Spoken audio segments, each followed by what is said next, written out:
bendiga la vida de la pastora querida Indira. ¿Cuántos quieren que Dios bendiga a la pastora? Dios bendiga al pastor también. Dios bendiga al grupo de adoración, tremendo tiempo de adoración. Pastora, para mí es un privilegio que usted haya dicho de que los domingos no se invitan predicadores, ¿verdad? Entonces eso es un privilegio para mí. Así que estoy más que contento que vamos a romper ese hielo hoy. Amén. Gloria al Señor. Para el que no me conoce, mi nombre es Wilmer Urbáez. Me congrego en la Iglesia Pentecostal de Jesucristo. Mi pastor Ramón Lara. Estamos ahí en Arroyo Hondo, en un barriecito tranquilo que se conoce como el barrio Puerto Rico. Amén. Ahí estamos y yo sé que Dios de la nada puede hacer cosas grandes y poderosas. Amén. Yo sé que será un tiempo de mucha bendición, así que abra su corazón y su espíritu para recibir lo que el Padre le trae en esta noche. Amén. Yo quiero por favor que usted se ubique conmigo en el libro de Juan capítulo 13 a la altura del verso 21. El Espíritu del Señor está aquí y yo creo que donde Él está, allí hay libertad. Y dependiendo del tamaño de su vasija, yo creo que así será la cantidad de aceite que usted se llevará en este día. ¿Alguien dice amén? ¿Alguien dice amén? ¿Lo tienen? Amén. Habiendo dicho Jesús esto, se conmovió en espíritu y declaró y dijo: de cierto os digo, que uno de vosotros me va a entregar. Entonces los discípulos se miraban unos a otros, dudando de quién hablaba. Y uno de sus discípulos, al cual Jesús amaba, estaba recostado al lado de Jesús. A este pues hizo señas Simón Pedro para que preguntase quién era aquel de quien hablaba. Él entonces, recostado cerca del pecho de Jesús, ¿dónde estaba? Del pecho de Jesús, le dijo: Señor, ¿quién es? Respondió Jesús: a quien yo diere el pan mojado, aquel es.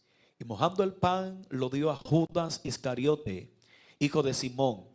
Y después del bocado, Satanás entró en él. Entonces Jesús le dijo: lo que vas a hacer, hazlo más pronto. Verso 28 dice: pero ninguno de los que estaban a la mesa entendió por qué le dijo esto. Levante su manita al cielo. Padre que estás en el cielo, te adoramos, Señor. Te bendecimos, Rey eterno. Te damos toda la gloria y toda la honra. Padre, conocemos que el único grande y poderoso eres tú. Que tú eres el alfa y omega, el principio y el fin. Padre, venimos en este día para exaltar tu nombre, para enalbolar tu nombre, Dios mío. En el nombre de Jesús yo te pido, Señor, que mientras yo predico tu palabra, tú levantas al caído. Mientras yo predico tu palabra, Padre amado, tú rompes cadena, tú sanas al enfermo. Padre, que mientras yo predico tu palabra, Dios mío, la unción de liberación se mueve en este lugar de una manera extraordinaria. Y desde ya creemos que tu reino se seguirá moviendo aquí. Porque yo creo que esta es una casa de fe, y donde te llaman tú llegas, Señor. Donde te invocan tú respondes y te mueves, Dios del cielo. Y desde ya cancelamos, neutralizamos todo espíritu de las tinieblas que quieran imponerse en contra de tu palabra, en el nombre de Jesús.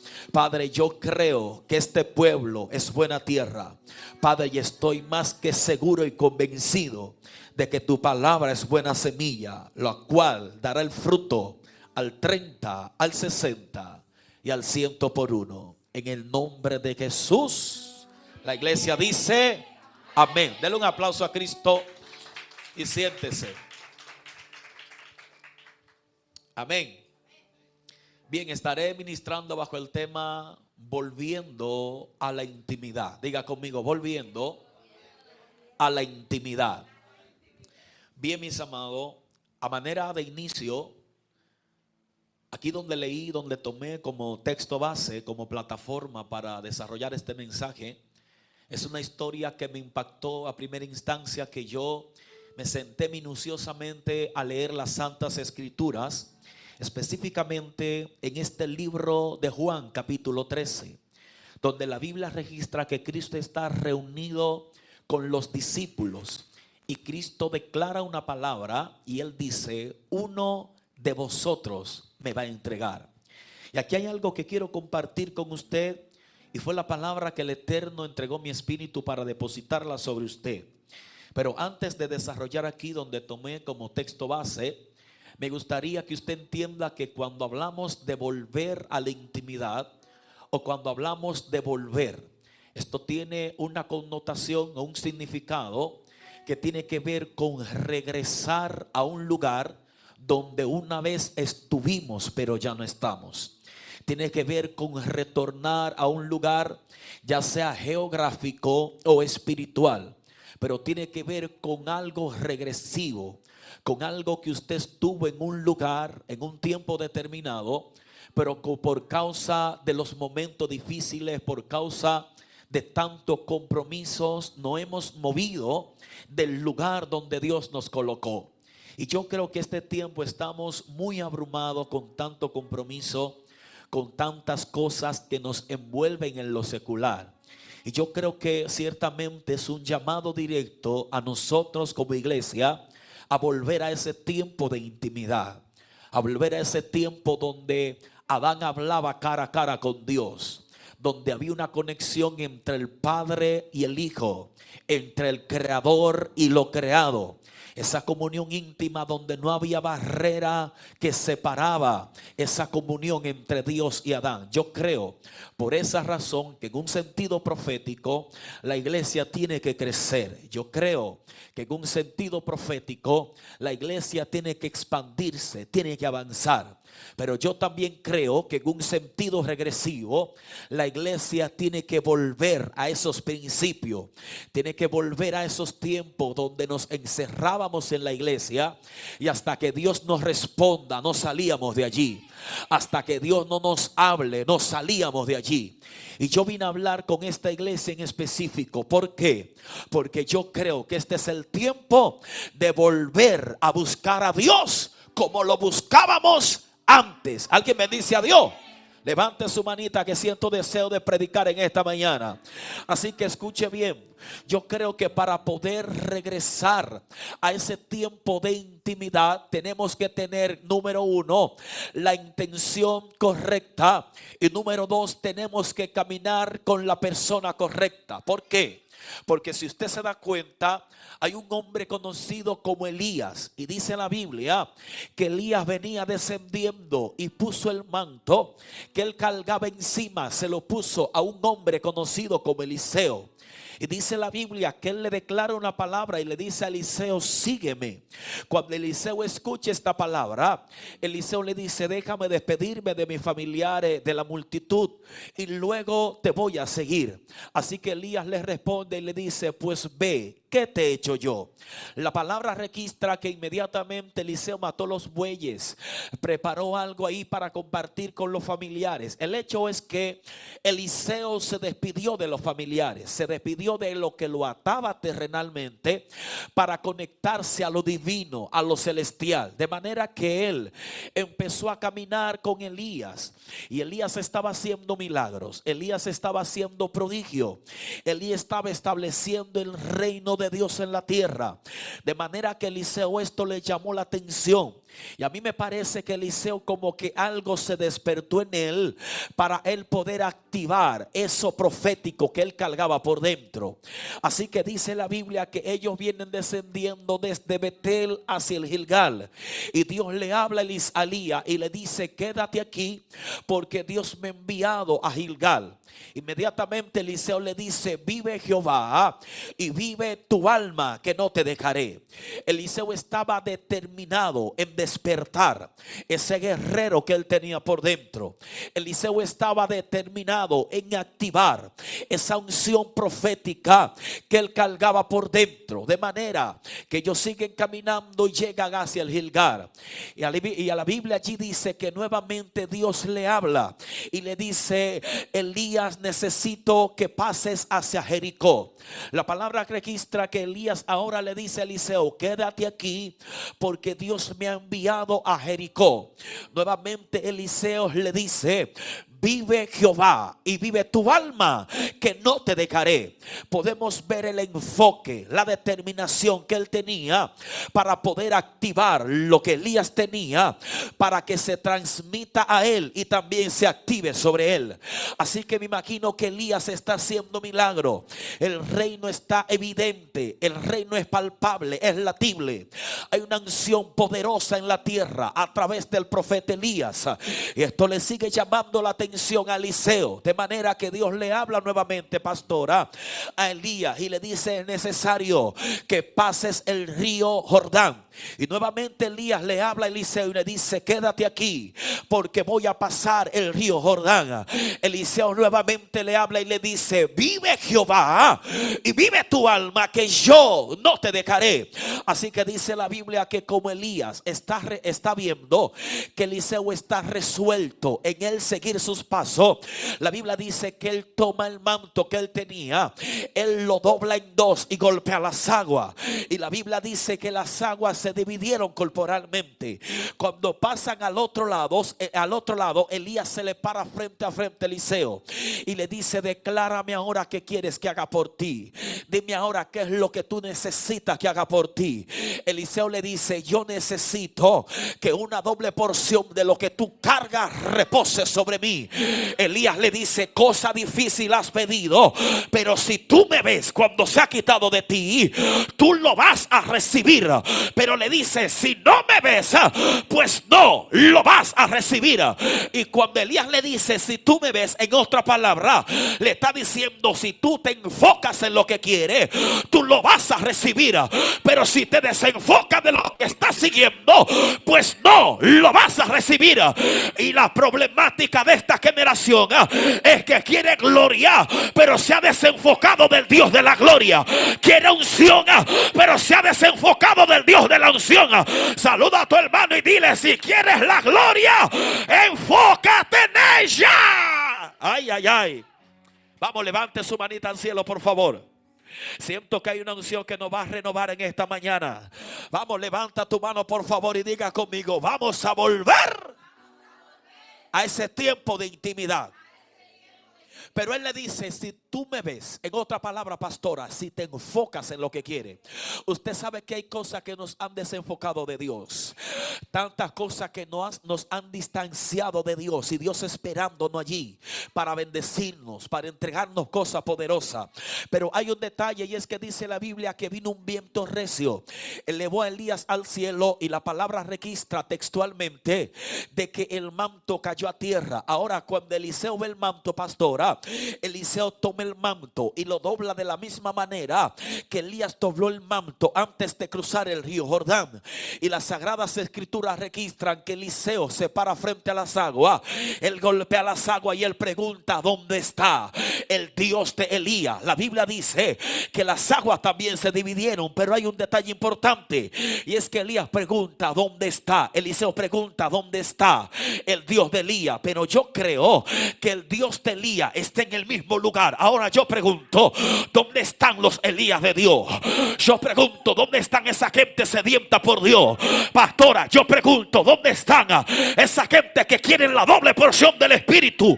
Dios es inmovible, Él sigue en su lugar, pero yo pregunto: ¿dónde están los Elías de Dios en este día? ¿Dónde están esa gente hambriento por Dios? Dios está en el mismo lugar. Ahora Él está esperando que tú vayas al lugar del secreto para buscarlo, para encontrarlo, para que tengas un tiempo de intimidad con Él. Pero hay un detalle aquí, y es que yo creo que la gloria postrera será mayor que la primera. Yo quiero que usted me siga aquí porque nos vamos a meter agua profunda. Escuche bien. Yo creo que la gloria postrera será mayor que la primera. Pero hay un factor que divide eso. ¿Sabe por qué? Porque la gloria postrera no será mayor que la primera hasta que esta generación no empiece a buscar a Dios de verdad.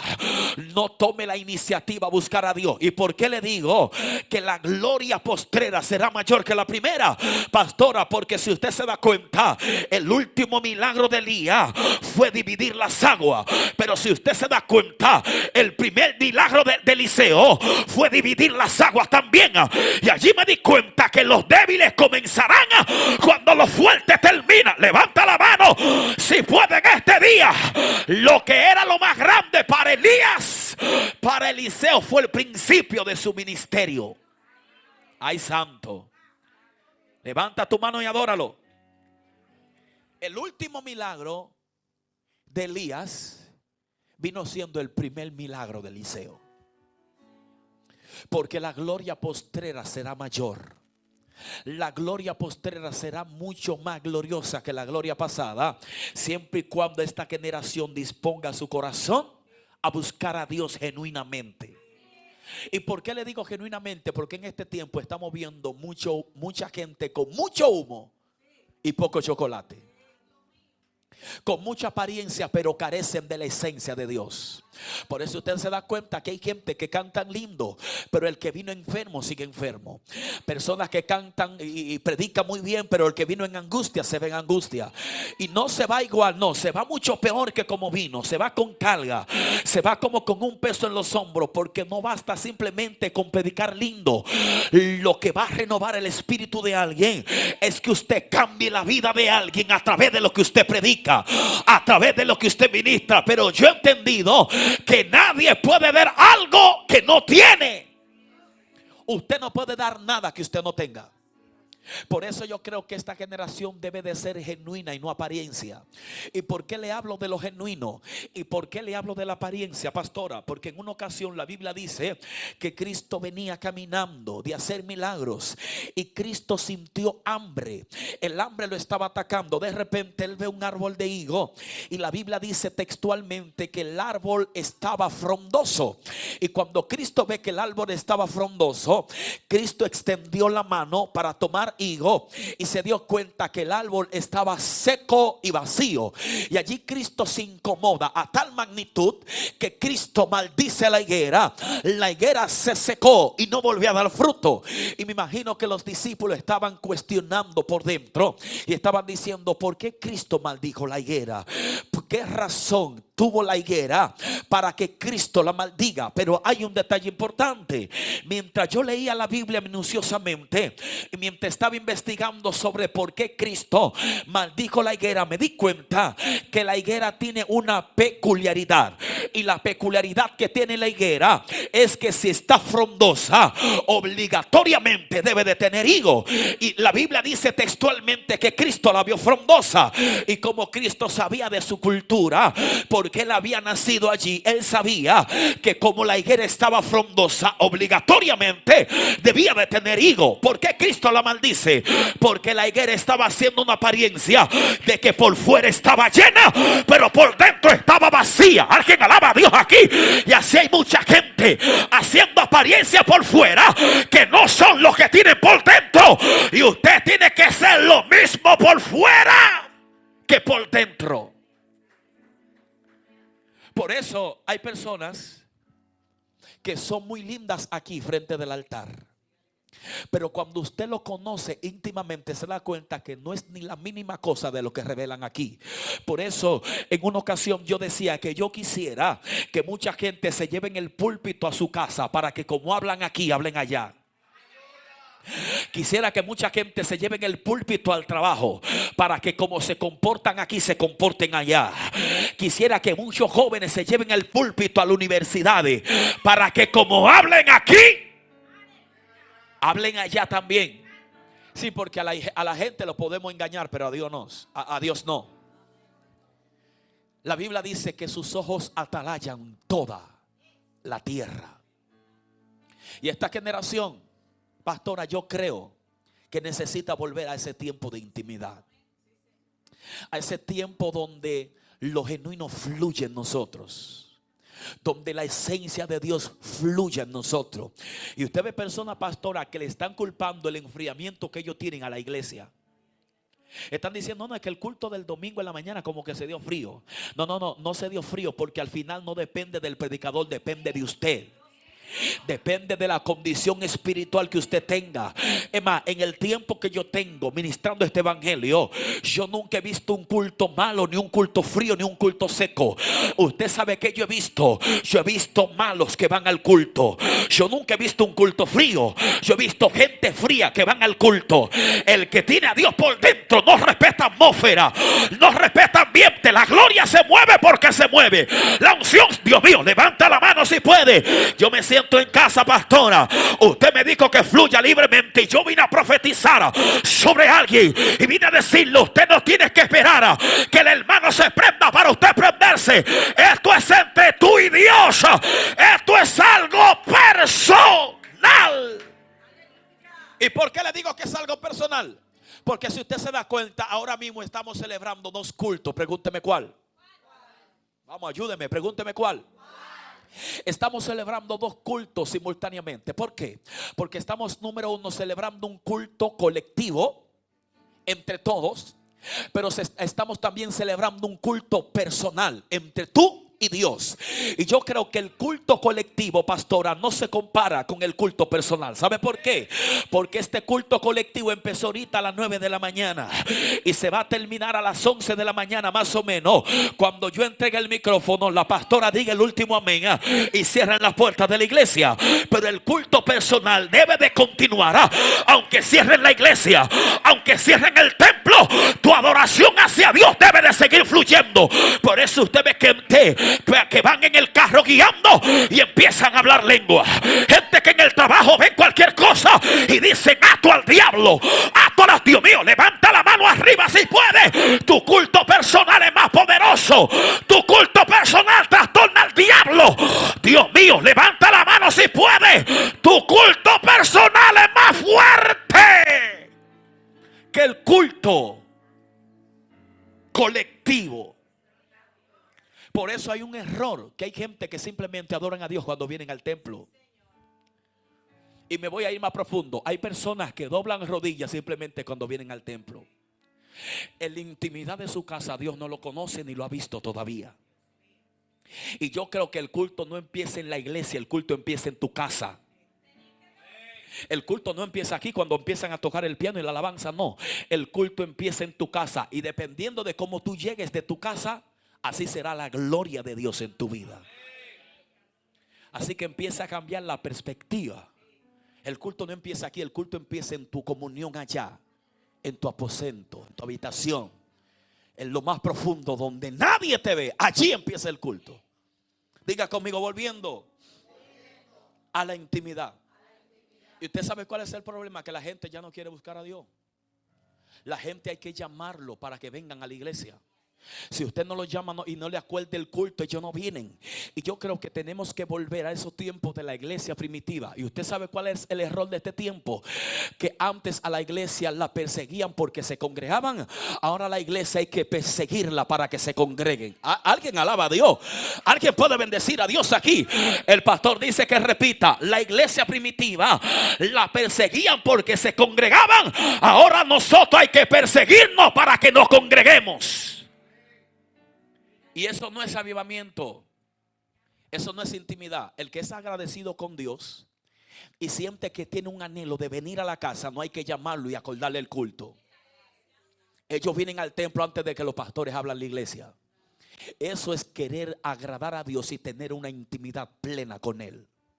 Pero usted sabe que yo me he dado cuenta que hay personas que se le importa pasar una semana, 2 semanas sin hablar con Dios.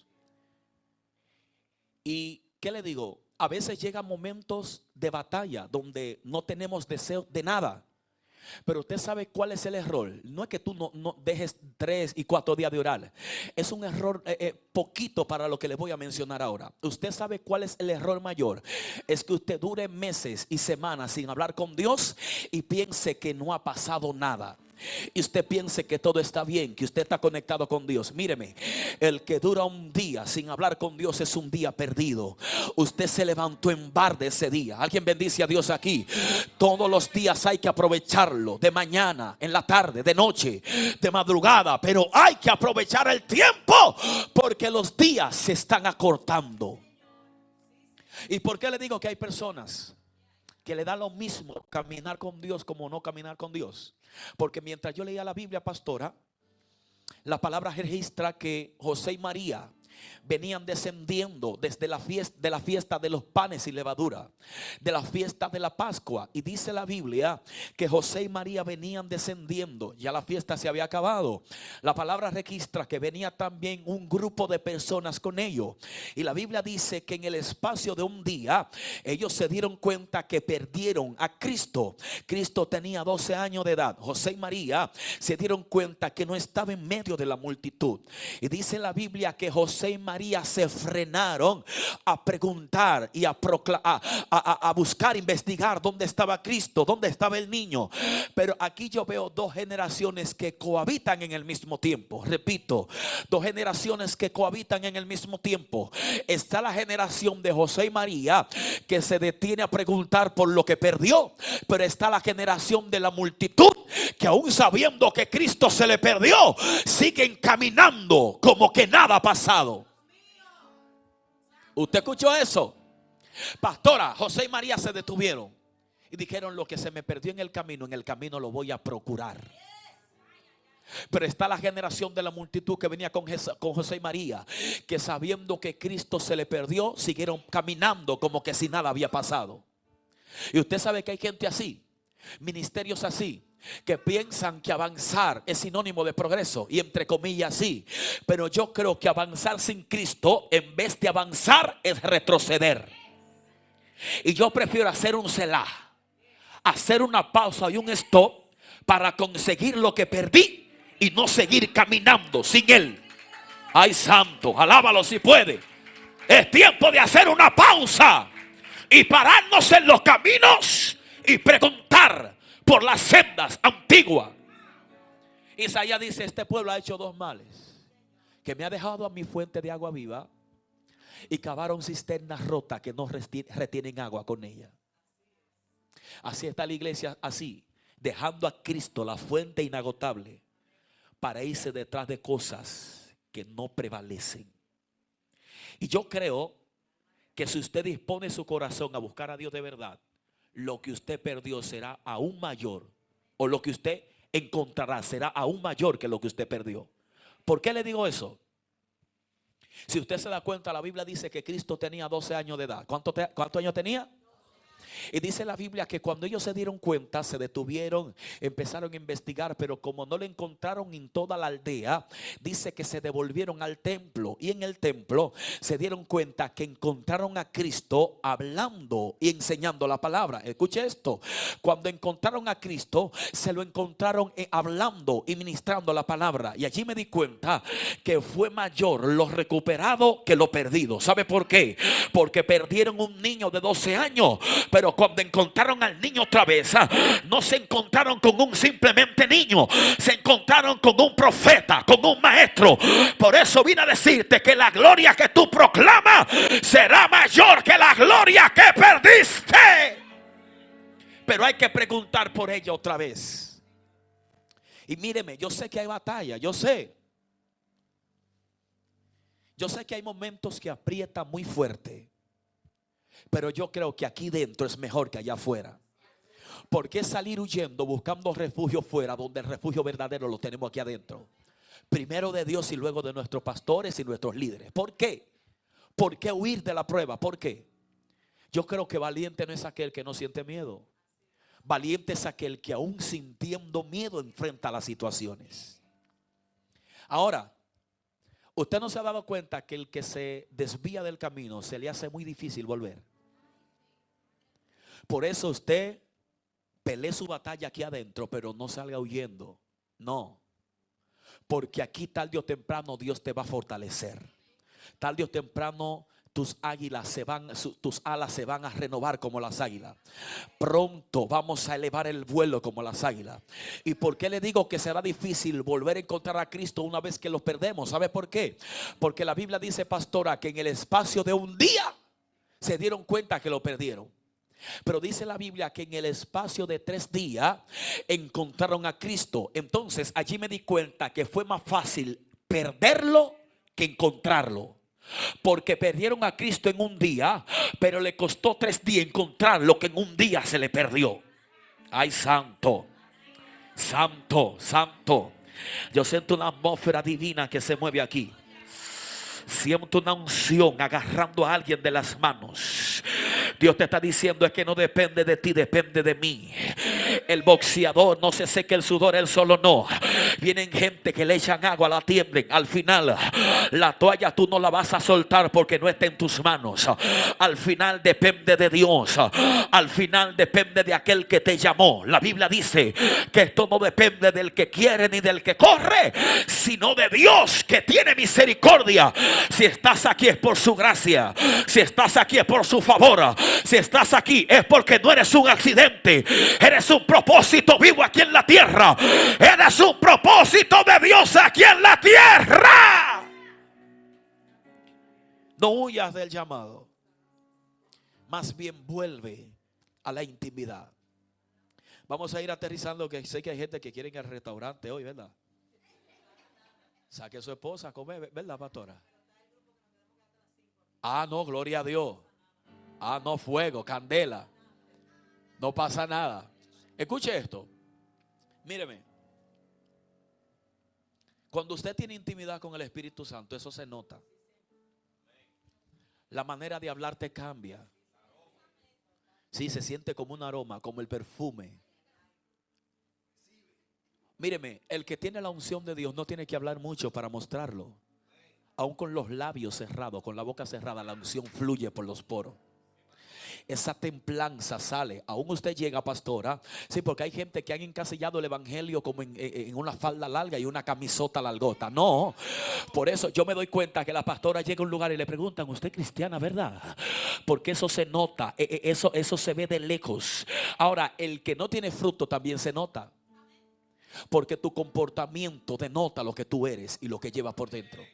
Por eso en una ocasión la Biblia dice que un hombre en la Biblia sembró trigo. Y dice que cuando siembra el trigo, vino el ladrón en la noche, el enemigo en la noche, y dice que sembró cizaña. Y los que estaban trabajando allí en este lugar, dice la Biblia, que ellos hablaron con el dueño de la viña y le dijeron, ¿quieres que arranquemos la cizaña? Porque vino el enemigo de noche y sembró cizaña, vamos a arrancarla. El dueño de la viña le dice, hey, espérense, no la arranquen todavía. No vaya a ser que ustedes arrancando la cizaña arranquen el trigo y se confundan. Así que él le dice, esperen el tiempo de la siega y luego que den fruto, entonces van a saber identificar quién es trigo y quién es cizaña. Y yo me detengo aquí. ¿Por qué el dueño de la viña lo detuvo y le dijo, no la arranquen todavía, esperen que el trigo dé fruto, y luego que el trigo dé fruto ustedes van a identificar quién es el trigo y quién la cizaña? ¿Sabe por qué? Porque el trigo y la cizaña se parecen, tienen demasiada similitud. Usted sabe, lo único que la diferencia es que el trigo echa fruto pero la cizaña no. Y hay otro detalle importante, es que cuando el trigo echa fruto, el trigo por el peso del fruto se inclina hacia abajo. Sin embargo, la cizaña, como no da fruto, se queda con el pecho erguido, se queda de pie. Y allí me di cuenta que todo el arrogante, búsquelo, que no le, alguien alaba a Dios aquí, por favor. Todo el arrogante le falta el fruto del Espíritu, pero el que tiene a Cristo mengua para que él crezca, se hace pequeño para que él sea grande, se oculta para que Cristo sea exhibido. Y allí me di cuenta quién tiene fruto y quién no. Todo el pedante, búsquelo, que no tiene a Dios. Todo el que entiende que él es la última Coca-Cola del desierto, que si él no predica, Dios no se mueve, búsquelo, que no tiene a Dios. Sí. Sí, porque ahora yo veo gente que ellos se creen, son más milagreros que Cristo. Y ni el nombre de Cristo lo mencionan para hacer un milagro. Porque hemos sacado a Cristo de la ecuación. Míreme, aún de nuestras adoraciones hemos sacado a Cristo. Ahora se habla de proceso, de que el que no estuvo contigo en tu desierto, no, míreme, eso es antibíblico. Gloria a Dios. Dios va a aderezar mesas delante de tus angustiadores para que ellos se sienten contigo a deleitarse de la bendición que Dios. Alguien puede bendecir a Dios aquí, por favor. El que no estuvo en tu proceso, prepárale una buena comida, invítalo a tu casa para que disfrute lo que Dios ha hecho contigo. Invítalo. No lo excluya. Hágalo partícipe de lo que Dios hizo. Usted sabe que hay Judas que son necesarios. Hay gente que son necesarias a tu lado. Si Judas no lo entrega, Cristo no llega a la cruz del Calvario. Y si no llega a la cruz del Calvario, no hubiese redención para usted y yo. Así que hay gente que están para formar tu carácter, para empujarte al propósito y para exhibirte y para sacar de ti lo mejor que tú tienes de parte de Dios. Así que hay gente que usted tiene que dejarla que fluyan. Dejarla que fluyan. Que sigan con su loquera. Pero nosotros, mientras vivamos enfocados, veremos la gloria de Dios. Mientras vivamos enfocados, la gloria de Dios nos va a visitar. Pero escuche esto, aquí donde leí, dice la Biblia que Cristo está reunido con sus discípulos. Y dice que Cristo declara una palabra y dice: uno de ustedes me va a entregar. Y los discípulos están turbados. Los discípulos no hallan qué hacer. Y dice la Biblia que Pedro le hace seña al discípulo amado de Cristo que estaba recostado cerca de él, de su pecho. Y Pedro le hace seña a Juan y le dice: Juan, pregúntale tú quién es el que lo va a entregar. Y aquí yo me detengo y yo me pregunto, ¿por qué razón Pedro tuvo que utilizar intermediario para sacar esa información tan fina que Cristo estaba emitiendo? ¿Y sabe por qué Pedro no se atrevió él directamente a preguntarle a Cristo quién era que le iba a entregar? Porque Pedro sabía que la dimensión espiritual en la que él estaba en ese tiempo no estaba a la altura para sacar esa información. Ahora, como Pedro sabía que Juan era el discípulo amado, Pedro le dijo: Juan, pregúntale tú quién es el que lo va a entregar. ¿Sabe por qué? Porque Juan era el que caminaba cerca con él. Juan era el que vivía en intimidad con él. Y todo aquel que se acerca al pecho de Cristo escuchará sus latidos con frecuencia. Todo aquel que camina con él estará listo para escuchar lo que los demás no están listos para. Dios mío, yo siento la unción de Dios aquí. Y yo creo que se va a acabar esa generación de buscar intermediario. Llegará el tiempo de tú hablar cara a cara con él, de tú sacar esa información. Que alguien alaba a Dios aquí. Es necesario caminar con Cristo. ¿Quién era el único que estaba calificado y cualificaba para sacar esa información? Diga conmigo: Juan. Pero ¿por qué Juan estaba calificado? Porque estaba cerca de él. Míreme.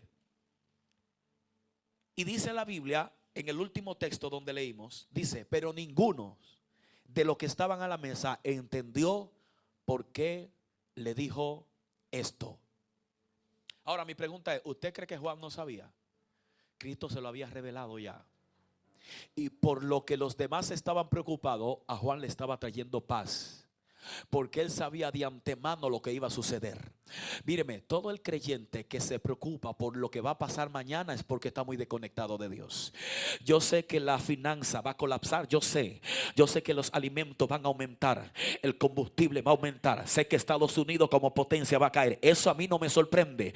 ¿Sabe por qué? Porque ya la escritura me lo reveló.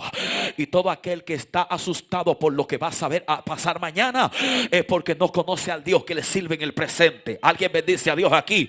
El que está confiado en Dios no le interesa lo que pase mañana, porque su presente está en él, su pasado está en él y aún su futuro está garantizado en él.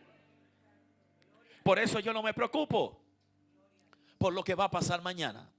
Por eso yo decidí personalmente entregar mi vida a Cristo por completo, cueste lo que cueste y duela lo que duela.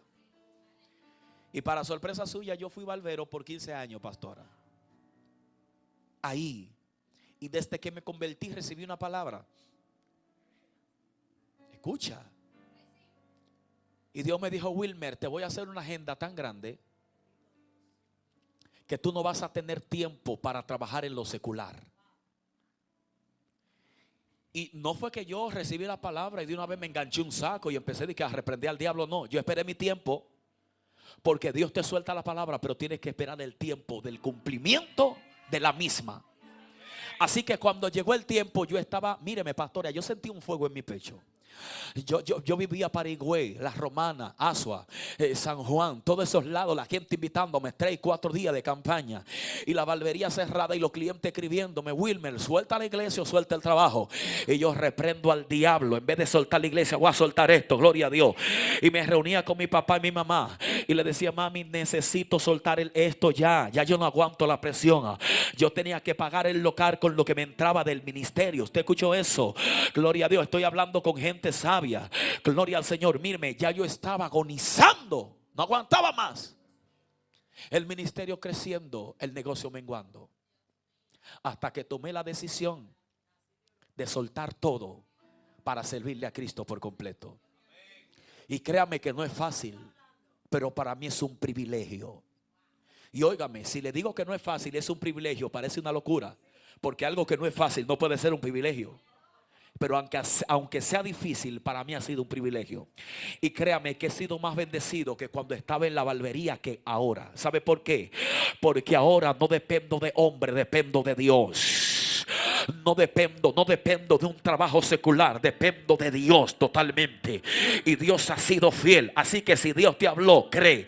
Si Dios te habló, camina, cierra los ojos y da el paso. No te limites, porque Dios es responsable en lo que habla. Escuche, Dios se hace responsable a lo que le habla. Ahora la gente, pastora, me invita y me dice: Wilmer, ¿cuánto tú? Oye, que cuánto yo cobro por predicar. Que Dios me libre de eso, porque yo debo de dar por gracia lo que por gracia he recibido. En estos días me invitaron a Puerto Rico unos jóvenes y fui a Puerto Rico. Y cuando regreso de Puerto Rico, me dice un amigo mío: dime, ¿cómo te fue? ¿Te pagan el pasaje y todo? Y hotel y de todo. Yo no. Yo le dije: no, yo pagué mi pasaje. Sí, porque si yo lo puedo pagar, ¿cuál es la batalla? A Cristo no le pagaban pasaje y él llegaba en burro, a pie y como sea. Entonces yo soy más grande que él, que hay que buscarme el mejor hospedaje y el mejor vuelo. Alguien bendice a Dios aquí. Míreme, Él es más grande que nosotros y Él no exigió nada por causa del evangelio. Y escucha esto. Míreme, el vuelo me costó, pastora, como $400. Y el mismo día que llegué me tocó ministrar. Y en el mismo día que llegué, Dios me devolvió el vuelo que yo invertí y un chin más. Porque cuando tú míreme, hay un misterio cuando usted es desprendido en lo de Dios. La gente no conoce ese misterio que hay en la siembra, ese misterio que hay en tu despojarte. Mírame, la Biblia dice que es mejor dar que recibir. Cuando usted da para Dios, los cielos se le abren. Olvídese lo que el hermano vaya a hacer con eso. Dele, que el que le beneficie es a usted. Ahora, no dé para recibir algo a cambio, porque ya será un negocio. Dalo por gratitud y por dirección del Espíritu Santo. En estos días me llamaron, hacen como 3 días, de Turcos y Caicos. Así es que se dice. Es bello. Ustedes han ido por ahí. Ay, santo. Pastora, me llamaron de allá. Escuche esto, porque estamos hablando de intimidad. El que tiene intimidad no negocia lo de Dios por nada. Y me dicen: Wilmer, verifica tu agenda y déjame saber qué tú tienes para agosto, a finales de agosto, porque te queremos invitar a Turcos y Caicos. Y yo le dije: déjame ver, quédate ahí en la llamada, déjame ver la agenda. Cuando veo la agenda, yo estaba agendado, mi hermano. Estaba agendado aquí en Dominicana. Y créame que el corazón me palpitó. Pero Dios me dijo: no te atrevas. No te atrevas a cambiar una agenda nacional por una internacional. No. Y yo lo pensé porque soy humano. Porque el problema no está que el pecado te toque la puerta. El detalle es cuando tú le abres la puerta al pecado. Y le dije: hermanita, lo siento mucho, pero estoy agendado. Tengo un compromiso aquí en mi país. Esa gente me invitaron hace tiempo, pastora, por 4 días. Le dije: no, tengo 3 días disponibles. Y era así porque tenía un día de lo que me solicitaron que estaba agendado también.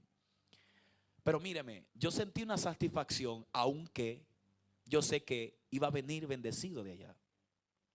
Sentí una satisfacción porque sentí que hice lo que Dios quería que yo haga.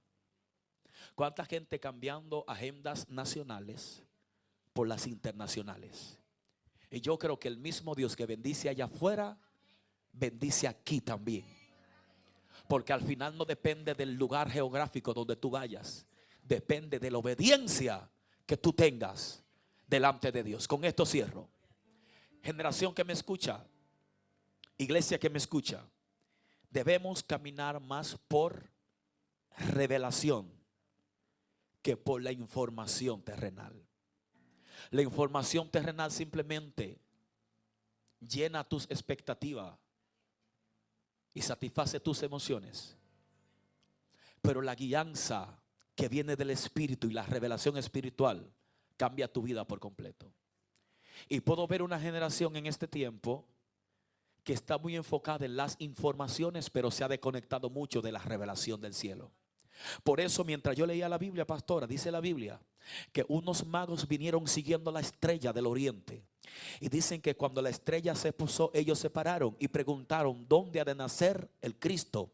La Biblia dice que cuando llegaron donde Herodes, ellos llegaron con especia aromática, con cálamo, con mirra. Llegaron con regalos para el Mesías, para nuestro Salvador. Así que le preguntan al rey Herodes: ¿dónde ha de nacer el Cristo? Y Herodes le dice: bueno, yo no sé nada de eso. Déjenme buscarle a los sacerdotes, y los sacerdotes le van a identificar dónde ha de nacer el Cristo. Así que llaman los sacerdotes.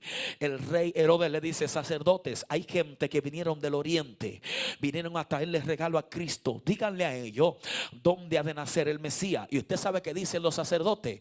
Los sacerdotes dijeron: bueno, como está escrito por los profetas, yo entiendo que Jesús ha de nacer en Belén de Judá. Y allí me di cuenta que los sacerdotes no estaban hablando por una revelación, no, ellos estaban hablando por una información que estaba escrita. Isaías lo había profetizado. Así que no estaban hablando por una iluminación, estaban hablando por una información. Pero me di cuenta que los magos no llegaron con información, los magos llegaron con revelación del cielo. ¿Sabe por qué? Porque no es lo mismo saber dónde van a nacer a saber que ya nació. Saber dónde van a nacer es información, pero saber que ya nació es revelación. De alguien alaba a Dios aquí. Es tiempo de volver a la intimidad para que nos alumbre la revelación del cielo. Saber dónde van a nacer, diga conmigo, es información. Pero saber que ya nació es revelación. Y me da pena que Cristo nació. Míreme, cuando los magos llegaron donde Cristo, Cristo iba a cumplir 2 años de edad. Y allí me di cuenta que el Mesías de los judíos llegó a su tierra, y nacido en medio de ellos, no se dieron cuenta que su Salvador estaba con ellos. Sin embargo, tuvieron que venir gente de lejos para avisarle a ellos que su Mesías había nacido. ¿Cuánta gente que teniéndolo de cerca no honran como los de lejos lo quieren honrar? Gente que tienen a Cristo de cerca y se acercan a Él con la mano vacía. Sin embargo, los magos llegaron con las manos llenas de regalos. Y a Dios no le damos para que nos dé. A Dios le damos de lo que de antemano ya Él nos ha dado. Es tiempo de volver a orar. Es tiempo de volver a la intimidad. Es tiempo de buscar a Dios de una manera genuina. Póngase de